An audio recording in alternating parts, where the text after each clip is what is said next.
Mesdames, Messieurs, bonsoir. L'histoire que je m'apprête à vous raconter ce soir commence dans un lieu que nous connaissons tous, mais que personne n'habite vraiment. Un lieu de passage, un lieu de flux, un lieu de bruit et de fureur contenue. Un aéroport. Avez-vous déjà pris le temps, lors d'une escale interminable ou d'un retard de vol, d'observer les visages autour de vous? Ces milliers d'âmes qui se croisent sans se voir pressées par le temps, obsédées par leurs portes d'embarquement, traînant derrière elles leurs valises à roulettes comme autant de boulets modernes. L'aéroport est un non-lieu.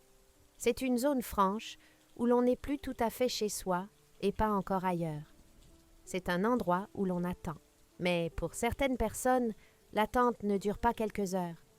Elle dure des jours, des semaines, des mois.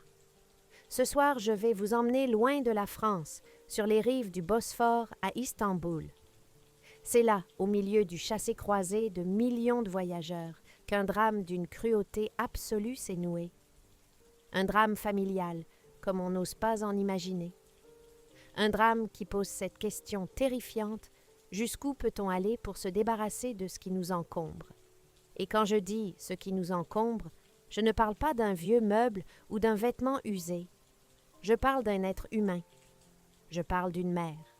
Imaginez le vacarme incessant de l'aéroport international d'Istanbul, les annonces en turc, en anglais, en arabe, le bip des scanners, l'odeur du café brûlé et du kérosène.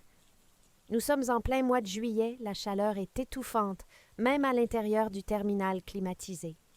Et au milieu de cette fourmilière, il y a une silhouette que personne ne regarde, une femme âgée, très âgée. Elle est assise sur un banc en métal froid, près des toilettes du terminal 2. Elle porte un manteau de laine gris, boutonné jusqu'au cou malgré la canicule. Ses cheveux blancs sont ébouriffés, sales, collés par la sueur et la crasse. Elle a les yeux perdus dans le vide. Elle ne regarde pas les avions décoller derrière les immenses baies vitrées. Elle regarde ses pieds. À ses côtés, pas de valise, pas de sac à main, juste un sac en plastique d'une enseigne de duty-free vide. Elle est là immobile comme une statue de la désolation. Les voyageurs passent, l'évitent, détournent le regard. Pour eux, c'est une SDF, une pauvre d'esprit, un déchet de la société qui a échoué là, on ne sait comment. Mais il y a un détail. Un tout petit détail qui brille à son poignet décharné sous la manche de son manteau sale. Un bracelet en or. Une gourmette ancienne de celle que l'on offrait autrefois pour les baptêmes ou les grandes occasions. C'est ce détail qui va attirer l'attention de Lucie. Lucie est une jeune femme de 28 ans, journaliste indépendante, une freelance comme on dit aujourd'hui. Elle est française, curieuse, tenace. Elle est à Istanbul pour un reportage sur la crise migratoire, mais son vol a du retard. Elle erre dans le terminal son appareil photo en bandoulière, cherchant à tuer le temps. Son regard de professionnel scanne la foule. Et il s'arrête sur cette vieille dame. Lucie s'approche, non pas par voyeurisme, mais par instinct. Il y a quelque chose qui cloche. Cette femme n'a pas le profil des sans-abri locaux. Elle a une posture, une façon de tenir ses mains croisées sur ses genoux qui raconte une autre histoire. Une histoire d'éducation, de maintien brisée par la folie ou le malheur. Lucie s'assoit à quelques mètres. Elle observe. Elle voit la vieille dame attendre qu'une famille de touristes quitte une table du fast-food voisin. Dès qu'ils partent, la dame se précipite avec une agilité surprenante pour son âge, pour récupérer les restes d'un sandwich et quelques frites froides laissées sur un plateau. Elle mange goulûment avec une urgence animale qui serre le cœur. Lucie décide de tenter une approche. Elle s'assoit doucement à côté d'elle. La vieille dame se raidit, serre son sac plastique contre sa poitrine effrayée. Lucie lui parle en anglais « Do you need help ?» Pas de réponse. Lucie essaie le turc rudimentaire qu'elle a appris. Rien. Le regard de la vieille femme reste vide, fuyant. Et puis Lucie voit le bracelet. Elle plisse les yeux. Sur la plaque d'or, une gravure en lettres cursives typiquement françaises. Lucie s'approche un peu plus et murmure en français « Madame, vous m'entendez ?» À ce mot, madame, un frisson parcourt le corps de la vieille femme. Elle relève lentement la tête. Ses yeux, d'un bleu délavé par les cataractes et les larmes, se plantent dans ceux de Lucie. Et d'une voix cassée, une voix qui semble venir d'outre-tombe, elle murmure « J'attends ma fille. Elle est allée chercher les valises. Elle m'a dit d'attendre ici. Elle va revenir. » Lucie est bouleversée. Elle jette un coup d'œil au bracelet. Elle parvient à lire l'inscription gravée à maman. La famille veut tout. Quelle ironie tragique! Quelle phrase terrible pour une femme qui semble abandonnée de tous au bout du monde. Lucie pose une main sur le bras de la dame. « Comment vous appelez-vous, madame ?»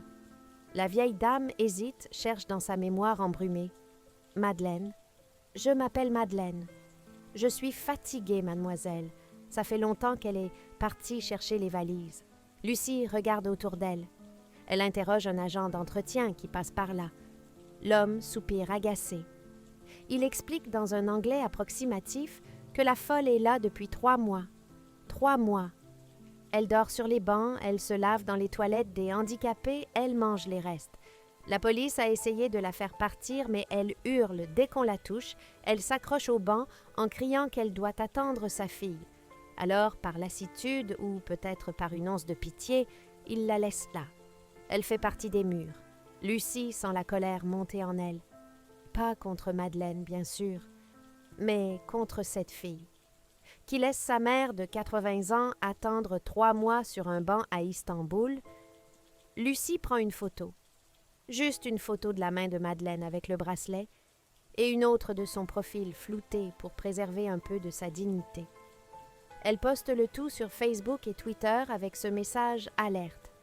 Cette dame dit s'appeler Madeleine. Elle est française. Elle vit dans l'aéroport d'Istanbul depuis 3 mois.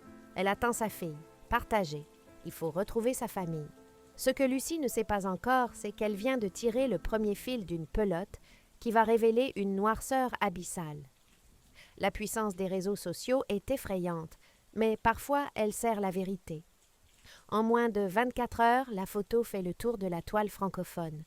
Des milliers de partages, des commentaires indignés. Pauvre femme, quelle honte! Et puis le lendemain matin, le téléphone de Lucie, resté à Istanbul pour enquêter, se met à vibrer. Un message privé d'une certaine Élodie. « C'est ma mère, mon Dieu, c'est ma mère. Je vous en supplie, appelez-moi. On la cherche partout. » Lucie appelle. Au bout du fil, une voix jeune, tremblante, entrecoupée de sanglots. C'est Élodie, la quarantaine. Elle explique que sa mère Madeleine souffre d'un Alzheimer précoce et violent, qu'elle a échappé à la vigilance de la famille il y a 3 mois dans la région parisienne. On a tout fait, la police, les hôpitaux. On pensait qu'elle était morte noyée dans la Seine ou je ne sais quoi. C'est un miracle. Mais comment est-elle arrivée à Istanbul?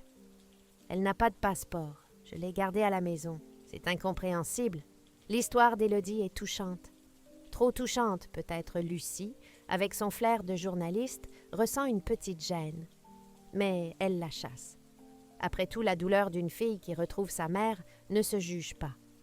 En France, l'affaire prend une ampleur médiatique immédiate.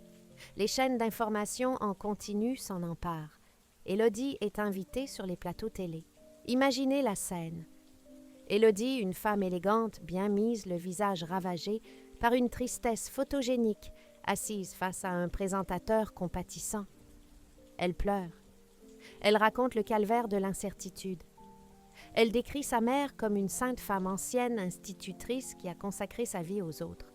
« Maman est tout pour moi », dit-elle en serrant un mouchoir brodé.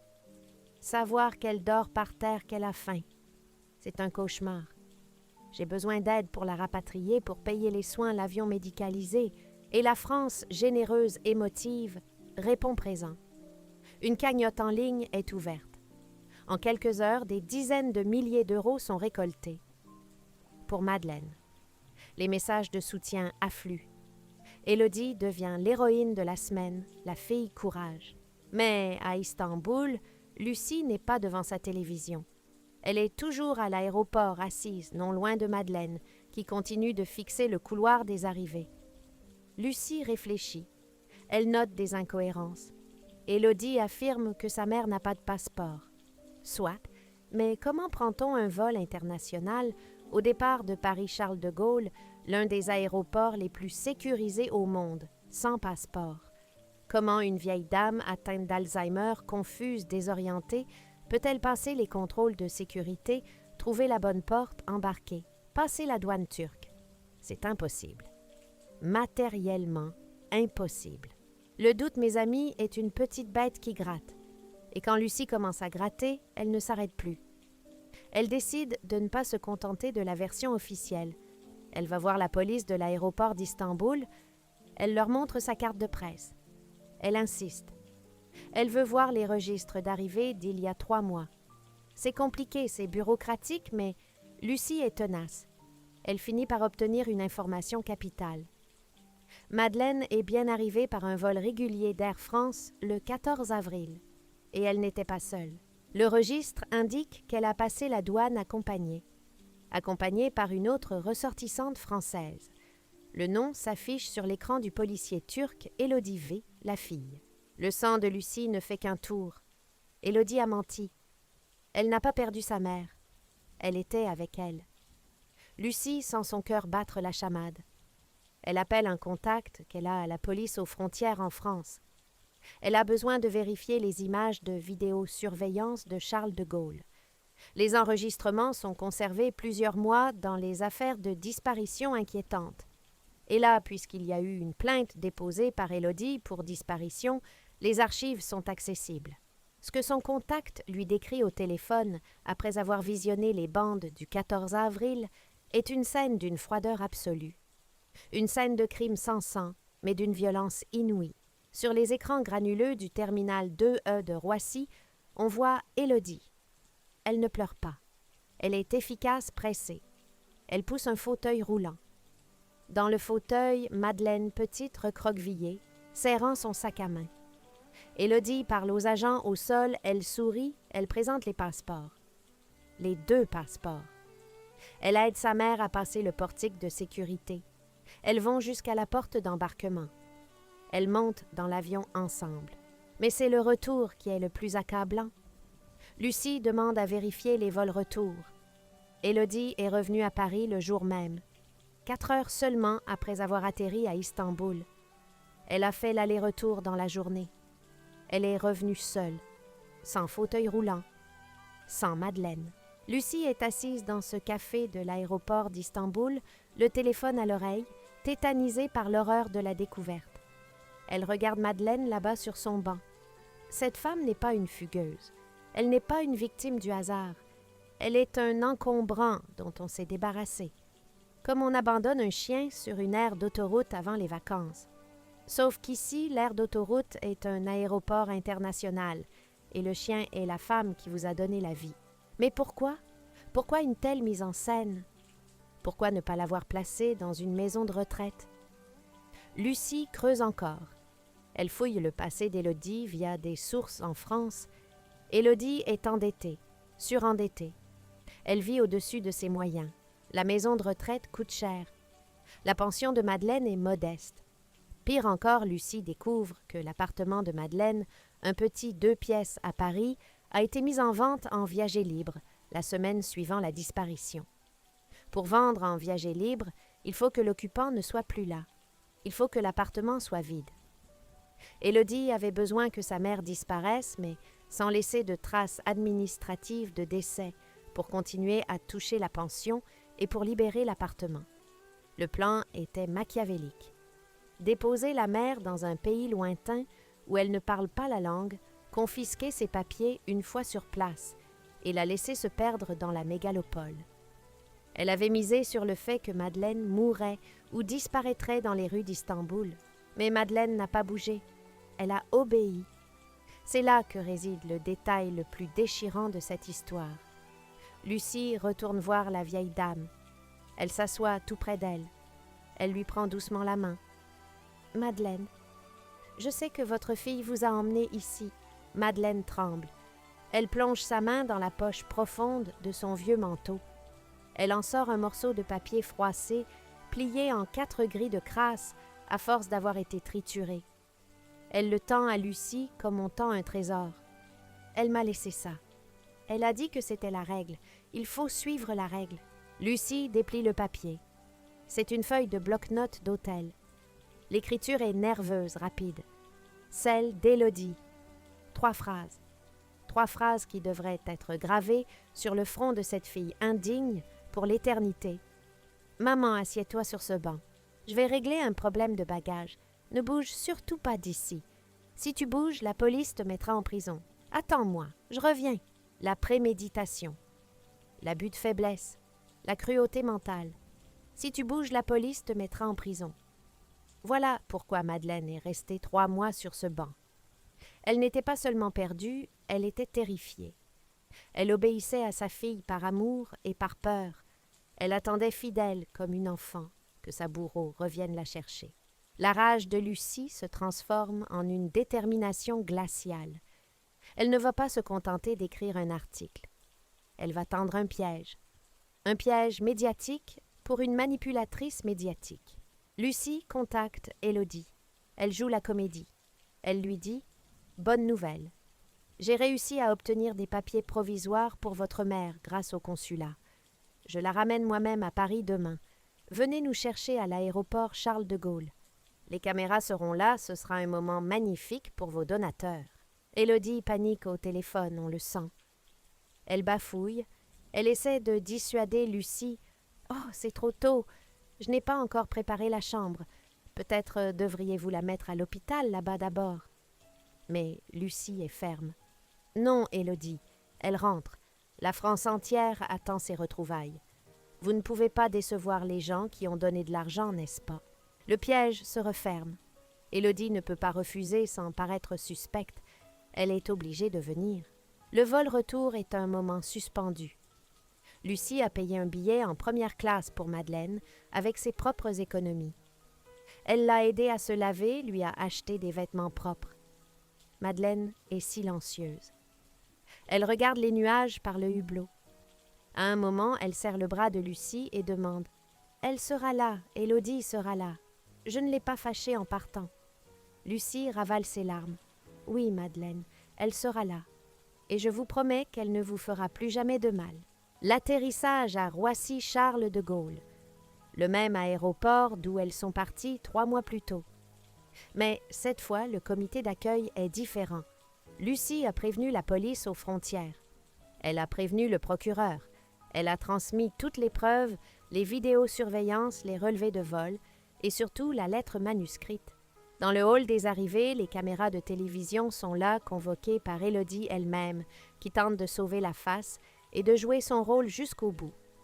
Elle est là, avec un énorme bouquet de fleurs, le visage composé, prête à verser sa larme de crocodile. Les portes automatiques s'ouvrent. Lucie pousse le fauteuil roulant de Madeleine. La foule retient son souffle. Élodie s'élance les bras ouverts, criant « Maman, maman chérie !» C'est une performance d'actrice digne d'un Oscar. Elle se jette sur la vieille dame, l'étouffe presque sous son étreinte. « Oh mon Dieu, quel miracle, je t'ai tellement cherché !» Madeleine, elle reste rigide. Elle regarde sa fille. Elle ne sourit pas. Elle murmure juste « Tu as mis longtemps pour les valises, Élodie. » C'est à ce moment que Lucie intervient. Elle sort son téléphone. Elle est en direct sur Facebook devant des centaines de milliers de spectateurs. Elle s'approche d'Élodie, toujours agenouillée, et d'une voix forte qui couvre le brouhaha du hall, elle lance « Élodie, arrêtez votre cinéma. Nous savons tout. » Élodie se fige. Elle relève la tête, le mascara commençant à couler. « Pardon, mais qui êtes-vous pour… » Lucie sort le papier froissé de sa poche. Elle le lit à haute voix devant les caméras. « Si tu bouges, la police te mettra en prison. Vous n'avez pas cherché votre mère, Élodie. Vous l'avez abandonnée le 14 avril. Vous avez pris un vol aller-retour. Vous l'avez jetée comme une vieille chaussette pour vendre son appartement et garder sa pension. Et vous avez osé demander de l'argent aux Français pour la retrouver. » Un murmure d'horreur parcourt la foule. Les journalistes présents, comprenant le retournement de situation, braquent leur micro. Élodie devient blanche comme un linge. Elle essaie de se lever, de fuir. « C'est faux, c'est un montage, elle est folle !» hurle-t-elle. Mais il est trop tard pour fuir. 2 officiers de police fendent la foule. Ils ne sourient pas. Ils s'approchent d'Élodie. Madame Élodie V, vous êtes en état d'arrestation pour délaissement de personnes vulnérables, mise en danger de la vie d'autrui et escroquerie. Veuillez nous suivre. Les menottes claquent. Le bouquet de fleurs tombe au sol, piétiné par la cohue. Élodie est emmenée hurlant des injures, son masque de fille parfaite volant en éclats sous les flashs impitoyables. C'est la fin de la comédie. La réalité brute et judiciaire reprend ses droits. Et Madeleine est là, au milieu de ce chaos. Elle ne regarde pas sa fille partir entre deux policiers. Elle regarde Lucie. Elle serre la main de la jeune journaliste. Pour la première fois depuis 3 mois, une lueur de lucidité et de paix traverse son regard. Elle sourit un petit sourire triste mais soulagé. « On rentre à la maison maintenant ?» demande-t-elle doucement. Lucie s'accroupit devant elle. « Oui, Madeleine, mais pas chez Élodie. On va vous trouver une vraie maison. Une maison où personne ne vous dira jamais de ne pas bouger. » Madeleine a été prise en charge par les services sociaux. L'argent de la cagnotte saisi par la justice a servi à lui payer une place dans une maison de retraite de très haut standing où elle a fini ses jours entourée de soins et d'attention. Élodie, elle a été condamnée à 5 ans de prison ferme. Lors de son procès, elle n'a jamais exprimé le moindre remords, se plaignant seulement que sa mère avait gâché sa vie jusqu'au bout. Mes amis, cette histoire nous laisse un goût amer dans la bouche. Elle nous rappelle que les monstres ne se cachent pas toujours dans les placards ou sous les lits. Parfois, ils ont le visage d'un ange, ils portent des vêtements de marque, et ils vous appellent « maman ». Mais elle nous rappelle aussi qu'il existe des gens comme Lucie. Des gens qui regardent ceux que personne ne voit. Des gens qui s'arrêtent. Des gens qui posent des questions. Alors, la prochaine fois que vous traverserez un aéroport ou une gare, ou même une rue, et que vous verrez une personne âgée seule, un peu perdue, ne détournez pas le regard. Arrêtez-vous. Car derrière chaque solitude, il y a peut-être un secret qui attend d'être dévoilé. C'était la vagabonde de l'aéroport. Je vous souhaite une bonne nuit. Et surtout, veillez les uns sur les autres.